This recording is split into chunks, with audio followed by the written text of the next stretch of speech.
Hi guys, this is advocate Rukhsar Ahmed and welcome to my channel learn law. Friends, Delhi और बहुत सारे राज्यों के अंदर ऐसी बहुत सारी संपत्तियां हैं जिन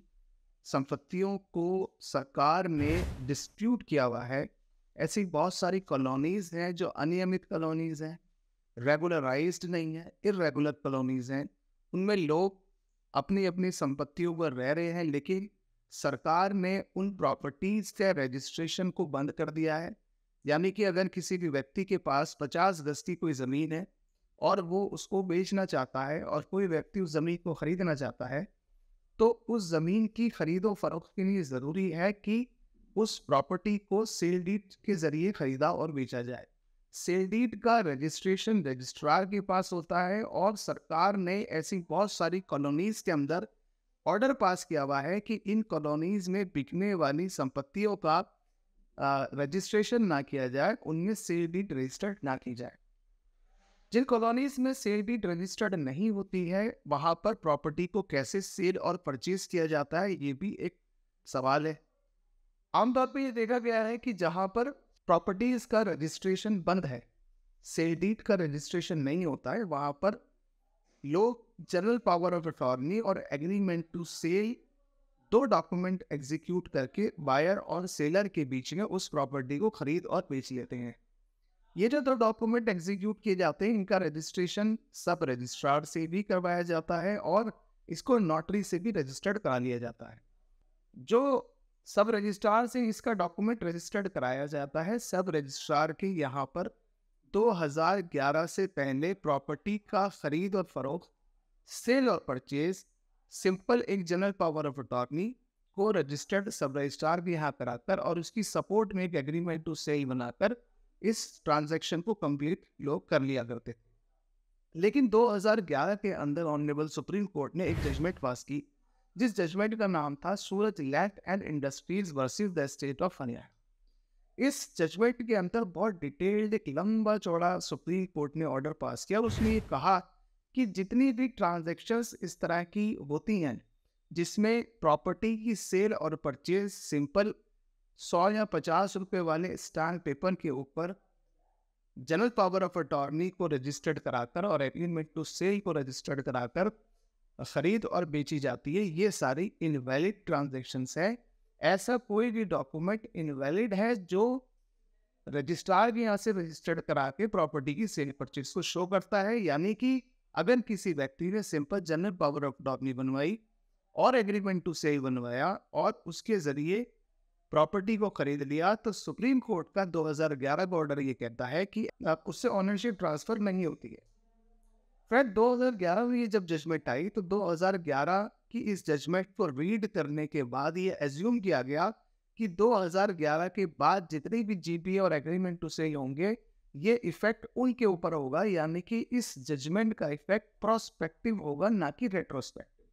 यहाँ पर प्रोस्पेक्टिव और रेट्रोस्पेक्टिव को भी समझ लेते हैं। इसको आम भाषा में कहते हैं कि जिस तारीख में जजमेंट आई थी उससे पहले जितनी भी general power of attorneys registered हुई है वो वैलिड मानी जाएंगी, और इस जजमेंट के पास होने के बाद जो जनरल पावर ऑफ अटॉर्नीज और एग्रीमेंट टू सेल प्रॉपर्टी की सेल परचेज के लिए बनाए जाएंगे वो इनवैलिड माने जाएंगे, उनसे प्रॉपर्टी ट्रांसफर नहीं होगी। फ्रेंड्स, अभी 1 नवंबर को फिर से ऑनरेबल सुप्रीम कोर्ट ने एक मुकदमे की सुनवाई करते हुए Suraj lamp and industries versus the state of Haryana की इस जजमेंट का हवाला देते हुए एक कंफ्यूजन को दोबारा से दूर कर दिया और एक बहुत बड़ा सवाल इस कॉलोनीज में रहने वाले लोगों के लिए भी खड़ा हो गया। सवाल ये है कि अभी तक ये माना जा रहा था कि 2011 से पहले की जो जनरल पावर ऑफ अटॉर्नीज है वो वैलिड है और उनके जरिए खरीदी गई प्रॉपर्टीज भी वैलिड है। ऑनरेबल सुप्रीम कोर्ट ने शकील अहमद वर्सेस सैयद अखलाक हुसैन जजमेंट, जो कि 1 नवंबर 2023 को डिवीजन बेंच ने इसमें ऑर्डर पास की है, उसमें बहुत साफ तौर पर यह कहा गया है कि अगर कोई भी property general power of attorney और एग्रीमेंट टू सेल के जरिए, जो कि एक अनरजिस्टर्ड डॉक्यूमेंट माना जाता है, इसके जरिए अगर खरीदी बेची जाती है तो इससे प्रॉपर्टी की ओनरशिप ट्रांसफर नहीं होती है। यहाँ पर इस पूरी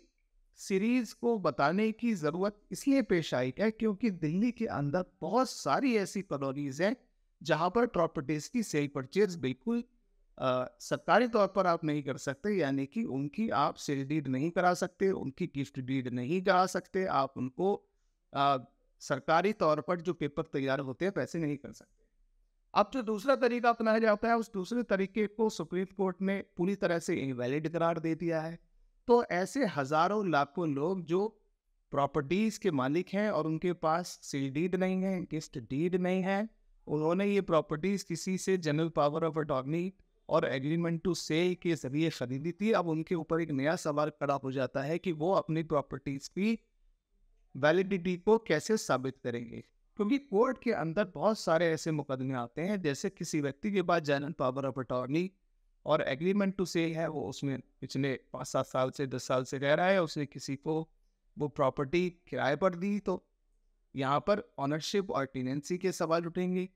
किसी व्यक्ति ने उसको एज ए लाइसेंसी रखा, तो यहाँ पर लाइसेंसर और लाइसेंसी के बीच में सवाल उठेंगे। अगर किसी व्यक्ति ने ये प्रॉपर्टी सेल कर दी है, पैसे दिए हैं और जनरल पावर ऑफ अटॉर्नी और एग्रीमेंट टू